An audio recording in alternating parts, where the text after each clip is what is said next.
Bonjour. Aujourd'hui, nous sommes en entrevue avec M. Christian Hébert, candidat du Parti québécois pour l'élection du 1er octobre prochain.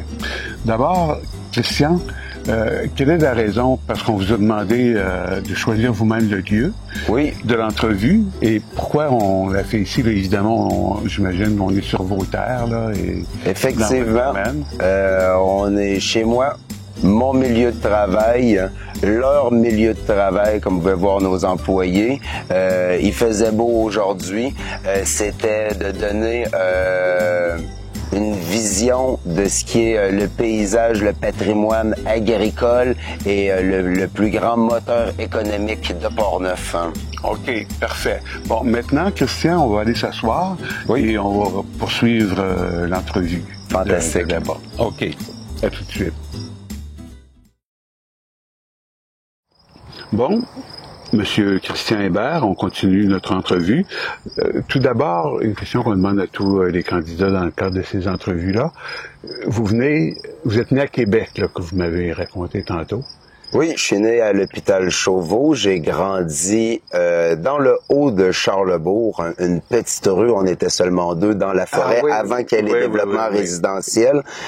Aller jusqu'à l'âge de mes 16 ans, où je suis devenu officier dans la Marine canadienne. Je suis rentré au collège militaire, puis un parcours. J'ai bourlingué pendant 12 ans ensuite. OK. Puis là, maintenant, vous êtes installé ici, dans ce domaine-là? Depuis 2009. Depuis 2009. Qu'est-ce qui vous a amené ici, particulièrement, là? Vous avez fait le tour un petit peu... le terroir. Pour vous trouver une terre, vous avez fait le tour un petit peu. Le terroir, qui était nécessaire pour la production horticole. Le milieu de vie, les gens incroyables dans Portneuf. Et c'était également un rêve de mon grand-père paternel de venir rester dans Portneuf. Chose que j'ai jamais pu réaliser. C'était également le rêve de mes parents. Mais la vie en a fait autrement, un peu à cause de ma sœur et moi, qui ont eu un peu jeune. Puis des fois, les parcours prennent des voies différentes. Mais ça a été toujours un rêve familial de venir vivre ici dans Portneuf, qui est un endroit incroyable. OK. Puis votre carrière, vous en avez parlé un petit peu tantôt. Vous m'avez parlé que vous aviez été militaire même. Oui. J'ai toujours voulu être agriculteur. Depuis que j'ai 5 ans, j'étais le ministère dans la famille. À 12 ans, j'ai commencé à travailler dans une framboisière. Une dame haïtienne, une amie de ma mère, qui avait quitté la dictature de Duvalier, est venue au Québec, étudier en soins infirmiers jusqu'à devenir directrice du département des soins infirmiers au Cégep de Limoilou. Et avec son mari, avait une terre sur l'île d'Orléans, ont été les premiers producteurs de framboises d'automne à la fin des années 80. Et moi, la première journée, à 12 ans, je suis tombé là-dedans. Et à 12 ans, j'avais trouvé ma vocation. Ensuite, ça a pris des décennies pour pouvoir ramasser les sous pour mon démarrage. OK. Donc ici, c'est des framboises, mais il y a aussi beaucoup d'autres. Il y a des pommes. La pomiculture s'est rajoutée au projet, également la gadelle. Et suite à une heureuse rencontre avec Raymond Baudry des Écureuils, qui se trouvait être le parrain d'un de mes amis à la relève, qui est aussi, Raymond était c'est le père de l'apiculture moderne au Québec. Les gens réalisent pas. Malheureusement, Raymond est décédé l'année passée. Il s'est rajouté à ça, il était mon mentor, l'apiculture. Je suis également apiculteur. Vous avez beaucoup de ruches? On a 12 ruches. On ne fait pas de transhumance. Ils sont seulement pour le nombre de ruches va en fonction de la capacité des fleurs qu'on a sur nos 27 hectares. Et on produit un miel de framboisier, la spécialité des miels de spécialité, qui sert pour la production des boissons alcoolisées. OK. Votre vie familiale, est-ce que vous êtes marié? Vous avez des enfants ou... Je me suis marié avec Karen le 25 novembre dernier. Mariage à l'église, le mariage de l'année à l'église à Deschambault avec l'abbé Jean-Philippe Auger. Réception à la fromagerie des Grondines. On l'aime tellement la fromagerie, puis on aime tellement leurs produits qu'on a décidé de faire la réception là.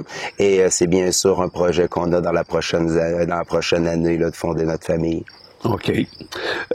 Vos implications sociales, vous n'avez déjà évoqué un petit peu, là, mais dans quoi vous vous impliquez là, socialement? Ou... Dans différentes sphères, c'est sûr, au niveau professionnel. Je suis président sortant de la relève agricole pour la capitale nationale Côte-Nord.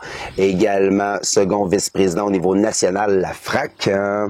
Les jeunes à travers le Québec m'ont élu pour les représenter à la table de développement des productions biologiques, où j'ai l'avantage de travailler avec des producteurs agricoles, avec des membres d'équiteurs, avec des représentants du ministère de l'Agriculture, des écoles d'enseignement, des centres de recherche. C'est toute une expérience. Également vice-président des apiculteurs pour Québec, Est de la province, Saguenay-Lac-Saint-Jean, administrateur à l'Association des producteurs de fraises et framboises. Vous aurez compris, avec ma production diversifiée, le pan est large. Et également représentant institutionnel des cidriculteurs au conseil d'administration d'Éducalcool. Ça, c'est au niveau professionnel. Hein. Également, je suis le représentant de Portneuf, aussi à la table de concertation agroalimentaire de Portneuf, et représentant de Portneuf à la Société nationale des Québécois, qui coordonne les fêtes locales 23 et 24 juin. Ah oui. Le prix du mérite en histoire, et également le prix du mérite en histoire, reconnaissance en français. On a différentes implications qui sont assez larges. La Journée des Patriotes, hein. Et je suis également le trésorier sortant de l'Association pour le soutien et l'usage de la langue française. OK. Fondée par le juge Robert Auclair, qui est également un de mes amis. Hein. Ah oui, OK. Les qualités et les traits de personnalité qui feraient de vous un bon député dans Portneuf? Je pense que j'ai une facilité à établir un lien de confiance avec les gens. Je suis moi-même, hein, les gens aiment un peu de la façon que je travaille. Je pense que toujours une sincérité. Vous voyez de la façon que je produis, hein. Fait que c'est également les valeurs que je vais défendre quand je représente un groupe. J'ai beaucoup d'idées, hein. Mais les idées des autres sont beaucoup plus importantes, puis je suis un très bon représentant.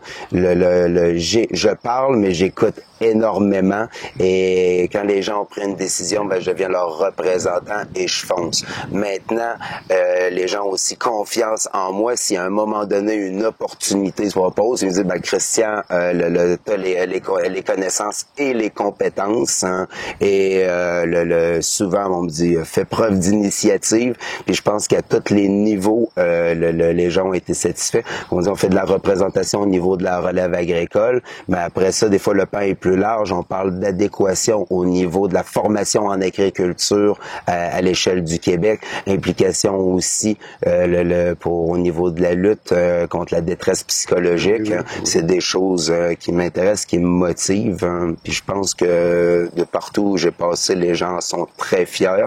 Et ce que j'en gagne personnellement, c'est que je sors galvaudé là, de chacune galvanisé de chacune des rencontres que je peux faire. Ça donne de l'énergie, une motivation d'envie. Hein. Maintenant, est-ce que c'était un déclic, ça, l'envie de vous lancer en politique, ou c'est une implication de longue date avec le parti?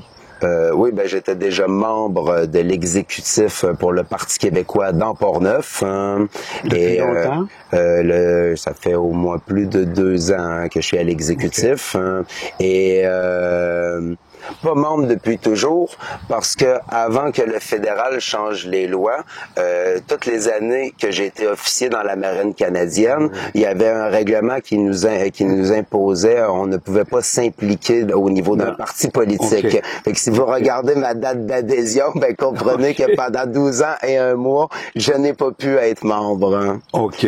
Et l'automne dernier, quand on avait notre assemblée générale, quand on avait la réunion de l'exécutif pour préparer l'Assemblée générale. Hein.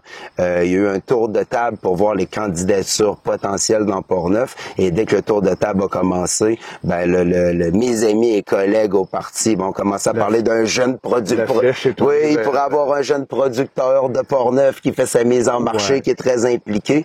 On était à moins d'1 semaine de notre mariage. On était en pleine, on finissait la saison des pommes. J'ai dit, ben je dois en parler avec mon épouse. On est parti en voyage de noces. On a eu le temps pendant les fêtes d'en discuter. Puis à notre retour, oui, il y avait un intérêt. Quand j'en ai parlé avec les jeunes dans Portneuf, puis ceux que je rencontre au national aussi, de tous les secteurs que je représente, ils m'ont dit, Christian, vas-y, hein, t'es un super porte-parole, puis tu vas nous représenter fièrement. Alors me voilà aujourd'hui assis devant vous, hein, et devant vous. Hein.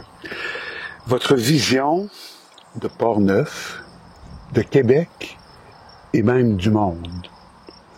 Ma vision de Portneuf, comme représentant de différents groupes dont la relève agricole, j'ai participé à tous les ateliers et les comités pour l'élaboration de la vision Portneuf 2030, qui est également la mienne, qui est à l'image de nous tous dans les 17 municipalités là, de Portneuf. Également au niveau, j'ai participé à l'élaboration du plan de développement de la zone agricole de Portneuf. Alors, si vous me demandez mon portrait de Portneuf, ben premièrement, on doit vous dire, puis les gens l'oublient trop souvent, que Portneuf, c'est le grenier de la capitale nationale. C'est un des endroits où il fait le mieux vivre dans Portneuf, où on a conservé des valeurs géniales. Hein. On est le mystère de la capitale nationale, alors que partout dans la capitale nationale, ça demande un revenu personnel de plus de 55 000 $ pour avoir accès à la propriété. Hein. Ben, dans Portneuf, nous, avec la même qualité d'habitation, on est en dessous du 50, puis c'est qu'on est une communauté qui est tissée assez serrée, hein, et on est heureux, je pense bien. Hein. Bien sûr, on vit des difficultés. Peut-être le point qui représente plus les gens de Portneuf, une immense résilience. Hein. Okay.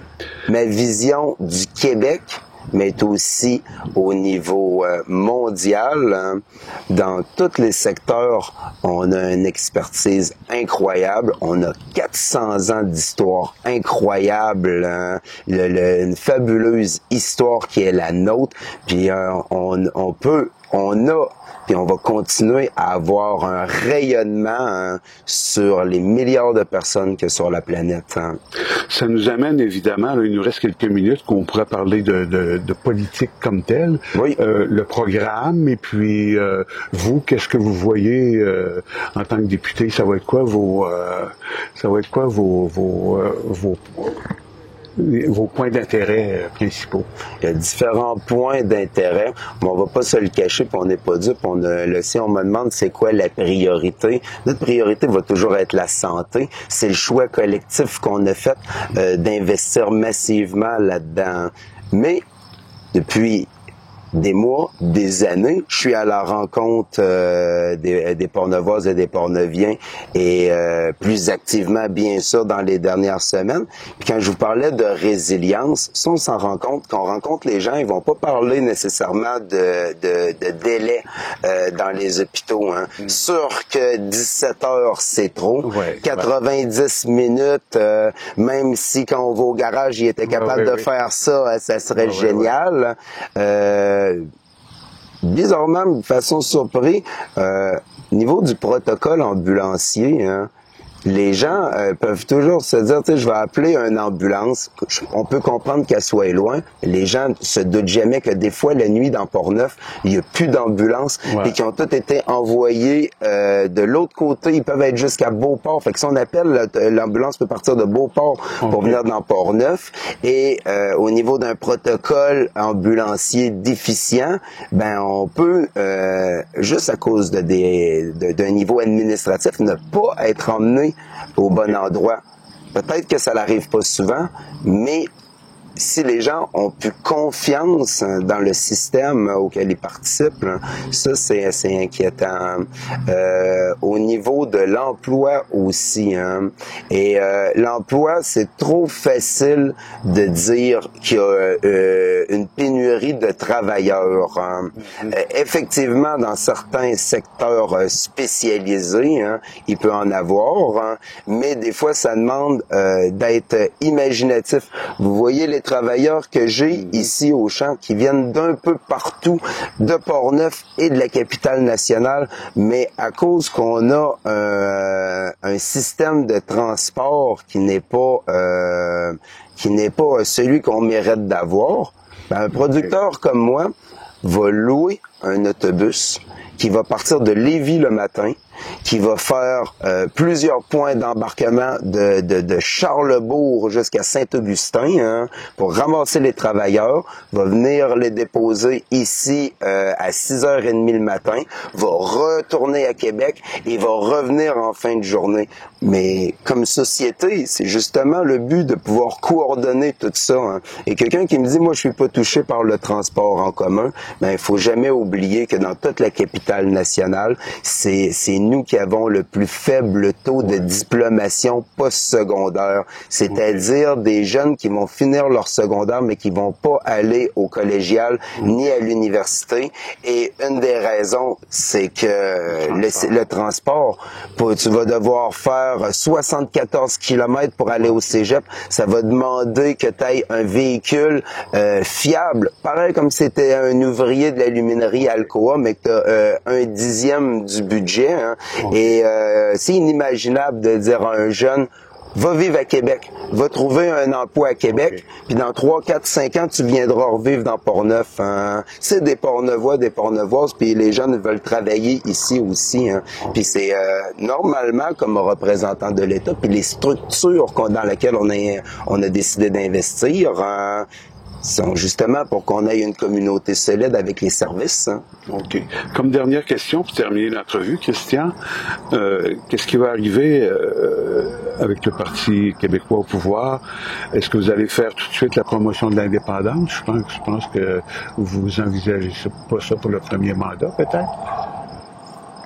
Je prends souvent l'exemple en agriculture, mais qui s'applique aussi pour n'importe quel secteur d'entreprise. Hein. Si on décide de faire un transfert d'entreprise, c'est pas quelque chose qui se réalise en quelques mois. Ça demande un plan, hein, une stratégie pour le faire, des études qui vont venir avec. On voudrait pas arriver avec une dépréciation du dollar. Il y a bien des choses qu'on doit faire et pareil comme dans tous les secteurs, se donner une période de 4 ans hein, pour mettre tous les outils en place hein, pour ensuite faire l'indépendance du Québec. Hein. C'est le truc le plus raisonnable et le mot raisonnable et équilibré, c'est le portrait de la majorité des candidats du Parti québécois et de notre chef et de notre vice-chef.